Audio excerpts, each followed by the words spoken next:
Friends, आपका फिर से स्वागत है इलेक्ट्रॉनिक प्रोजेक्ट वर्कशॉप में। आज के इस वीडियो में हम आपको ट्रांसफार्मर के बारे में पूरी जानकारी देने जा रहे हैं कि उसका मेनली यूज़ किस लिए किया जाता है और वो अपनी बाइंडिंग, वोल्टेज और कंस्ट्रक्शन के हिसाब से कितने प्रकार के होते हैं। तो फ्रेंड्स, स्टार्ट करते हैं। तो फ्रेंड्स, जैसा आप जानते हैं कि ट्रांसफार्मर का मेनली यूज़ वोल्टेज चेंजमेंट के लिए किया जाता है और हमारा ट्रांसफार्मर AC में काम करता है, DC में नहीं, क्योंकि ट्रांसफार्मर विद्युत चुंबकीय प्रेरण के सिद्धांत पर काम करता है। इस वजह से इसका यूज़ केवल AC में ही होता है, DC में नहीं हो सकता। वोल्टेज के बेस पे हमारा ट्रांसफार्मर 2 टाइप्स के होते हैं, स्टेप अप ट्रांसफार्मर और स्टेप डाउन ट्रांसफार्मर। तो बात करें स्टेप अप ट्रांसफार्मर की, तो स्टेप अप ट्रांसफार्मर के द्वारा वोल्टेज की लो वैल्यू को हाई कर सकते हैं और स्टेप डाउन ट्रांसफार्मर के द्वारा वोल्टेज की हाई वैल्यू को लो कर सकते हैं। इसके आधार पर हमारे ट्रांसफार्मर 5 प्रकार के होते हैं, जिसमें से मेनली 2 का यूज़ किया जाता है, सिंगल फेज और 3 फेज। और वो 5 टाइप्स के ट्रांसफार्मर हैं: single phase, 2 phase, 3 phase, 6 phase और 12 फेज। सिंगल फेज ट्रांसफार्मर का यूज़ मेनली प्रोजेक्ट बनाने में और इलेक्ट्रॉनिक कंपोनेंट्स में होता है, और 3 फेज के ट्रांसफार्मर का यूज़ जो घरों में पावर सप्लाई आती है उसमें 3 फेज ट्रांसफार्मर का यूज़ होता है।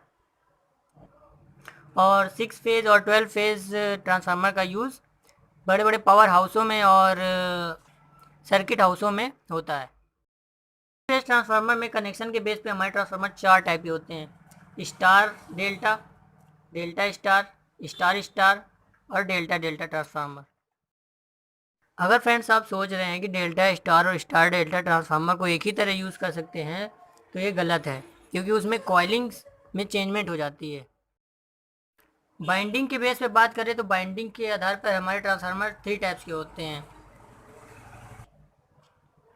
फर्स्ट, जिसमें सिंगल कॉइल होती है, वो हमारा ऑटो ट्रांसफार्मर होता है, जिसका जो मेनली यूज़ नॉर्मल ट्रांसफार्मर की तरह ही होता है, और जिसमें रोटेटरी स्विच के द्वारा वोल्टेज को घटा बढ़ाकर यूज़ कर सकते हैं।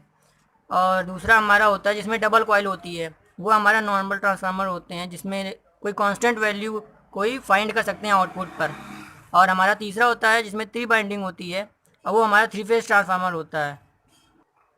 बात करें कंस्ट्रक्शन के बेस पे, तो हमारे कंस्ट्रक्शन के बेस पे ट्रांसफार्मर 2 टाइप्स के होते हैं: इंटरनल कंस्ट्रक्शन और एक्सटर्नल कंस्ट्रक्शन। इंटरनल कंस्ट्रक्शन में हमारा नॉन विजिबल पार्ट होता है, जो हमारे ट्रांसफार्मर के अंदर का पार्ट होता है, और एक्सटर्नल कंस्ट्रक्शन में हमारा विजिबल पार्ट होता है, जो हमारे ट्रांसफार्मर के बाहर की जो कोर ओर होती है वो दिखती है।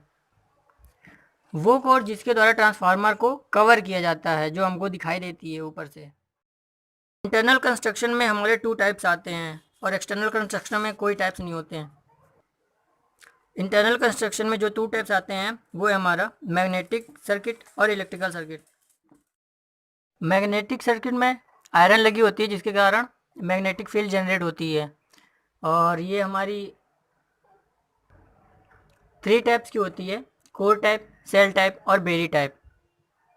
और इलेक्ट्रिकल सर्किट में जैसे सबको जानता है कि इसमें 2 टाइप्स होते हैं: प्राइमरी बाइंडिंग और सेकेंडरी बाइंडिंग। प्राइमरी बाइंडिंग और सेकेंडरी बाइंडिंग दोनों में भी और भी टाइप्स आते हैं, 2 टाइप्स होते हैं मेनली, जिसमें ST बाइंडिंग और LT बाइंडिंग होती है। और इन दोनों में भी 2 टाइप्स और होते हैं, जिसमें कंसेंट्रिक बाइंडिंग और सैंडविच बाइंडिंग होती है। इसका चार्ट जो स्क्रीन पे शो हो रहा है। फ्रेंड्स, वीडियो लंबा हो रहा है, इस वजह से इस वीडियो में हमने खाली ट्रांसफार्मर के इंट्रो की जानकारी दी गई है, और इसके सेकेंड पार्ट में हम ट्रांसफार्मर के और भी कंटेंट्स के बारे में डीपली जानकारी देंगे। और अगर वीडियो अच्छा लगा हो तो सब्सक्राइब कर दीजिएगा।